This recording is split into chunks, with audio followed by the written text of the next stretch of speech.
Баршаңызға сәлем, менің құрметті көрермендерім. Бүгін сіздерге мен өте пайдалы майдың рецептімен бөліспекшімін. Бұл рецепті күнделікті пайдаланатын болсаңыздар, өкпе, тұмау, бронхит ауруларына таптырмас ем болады екен. Бізге бар жоғы екі ағзат қажет болады. Ол біріншісі тап-таза қойдың құйрық майы керек.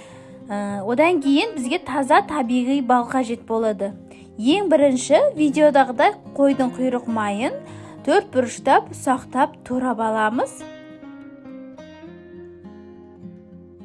Барлық құйрық майымызды турап болған соң бөлек ыдысқа салып, және табамыздың астын қыздырып, осылай жай отта ғана құйрық майларымызды араластырып отырып, майын шығаратын боламыз. Міндетті түрде оттың асты жай болу керек. Міне осылай майымыз ақырындап шыға бастайды. Майымызды отта біраз ұстағаннан кейін майларымыз осылай сарғая бастайды. Сол кезде оттың астын өшіріп, бөлек таза ыдысымызға майымызды сүзіп алатын боламыз. Майымызды қатты суытпаймыз, өйткені бізге қазір балымыз еритіндей болу керек. Сол үшін майымыз жай ысырақ болу керек. Міне балымызды саламыз, оның лопатканың көмегімен жақсылап майымыз балымызбен араласуы керек.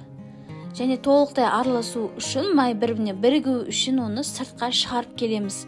Міне тағы бір сыртқа шығарып келгеннен кейін балымыз тағы да жақсылап бірігу үшін оны блендердің көмегімен жақсылап араластыратын боламыз. Блендермен араластырып болғаннан кейін тағы да сыртқа шығарып келеміз де, тағы да блендердің көмегімен біріктіріп жіберетін боламыз майымызды. Барлығын біріктіріп болғаннан кейін бізде міне осындай масса болады. Енді оны бөлек ыдысымызға сақтау үшін салып аламыз контейнерімізға.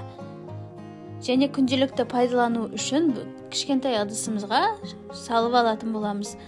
Міндетті түрде осы рецептпен жасап көріңіздер, құйрық майымыздың дәмі қатты білінбейді, тәтті балымыздың дәмі білініп тұрады. Міндетті түрде осы рецептпен жасап көруге кеңес беремін. Өте дәмді болып шығады, әсіресе ер адамдарыңызға ұнайтыны сөзсіз.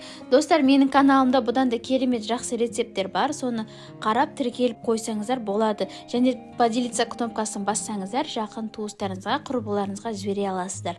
Және комментарий бөліміне өз пікірлеріңізді лайкпен қолдап кетсеңіздер болады. Мені тыңдағандарыңызға көп-көп рахмет. Келесі жүздескенше.